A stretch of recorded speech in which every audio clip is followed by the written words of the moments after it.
Hello my dear, how are you? এটা দুঃসংবাদ।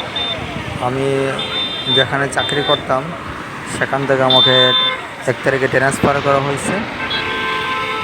এই কারণে আপনাদের সাথে কন্টিনিউ যোগাযোগ করতে পারতেছি না, ওয়াইফাই লাইন নাই। আমাকে ঢাকা জেলার বাইরে ট্রান্সফার করা হয়েছে।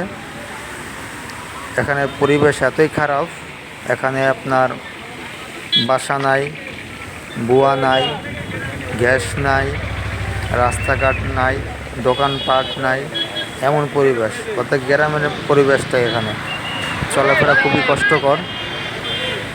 আমি এই কারণে ট্রান্সফার করা হয়েছে, খুবই কষ্টকর। এখানে আপনাদের সাথে কন্টিনিউ যোগাযোগ করতে পারতেছি না। এইলো এখনকার পরিস্থিতি। আমি আগে ছিলাম ঢাকার ভিতরে, আমার নবাবগঞ্জের কাছাকাছি। ওখানে আসা যাওয়া খুব সুবিধা ছিল আমার সর্বোচ্চ দিন 8টা বাজে যাইতাম, গাড়িতে উঠতাম, 9টা বাজে গিয়ে পৌঁছা যেতাম নবাবগঞ্জে। এখন এখানে আমি পৌঁছতে পারতেছি না সমস্যার কারণে, বিভিন্ন সমস্যা। এখানে আমি আপনাদের সাথে যোগাযোগ করবো, হতাশার কারণ নাই, আমি আপনাদের সঙ্গে যোগাযোগ করব। আর হইলে এখানে পরিস্থিতি এত খারাপ, আমার অনেক যোগাযোগ করতে পারতেছে না। খাওয়া থাকা খুবই কষ্টকর। এইমাত্র অফিস আমাদের ছুটি হইল, ছুটি হওয়ার পরে যেমন বিভিন্ন লেবাররা বাইর হইতেছে, লাল জামা,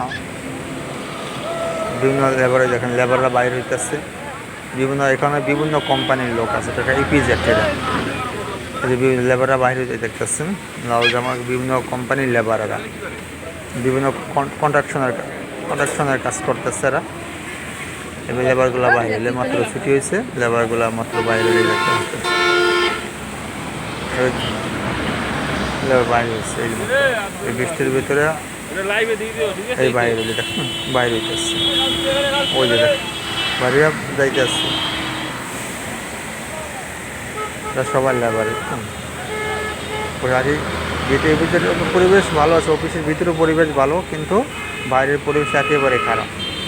এখানে চলার মতো আপনার তোর পরিবেশে আসি নারায়ণগঞ্জে, কিন্তু আপনার ইয়াবাখোর বেশি, গাঁজাখোরটা বেশি এখানে, পরিবেশ খুব খারাপ, গাঁজাখোর বেশি এখানে। আপনি রাইতে বেলা যাইবেন, মহল্লা ধরে রাখা দেবেন, রাইতের বেলা টাকা পয়সা নিয়ে উঠেতে যাইবেন, ধরে রাখা দেবেন। পরিবেশ খুব খারাপ এখানে। এখানে আপনাদের সাথে যোগাযোগ করতে পারতেছি না, আমি আপনার সাথে যোগাযোগ করবো তো।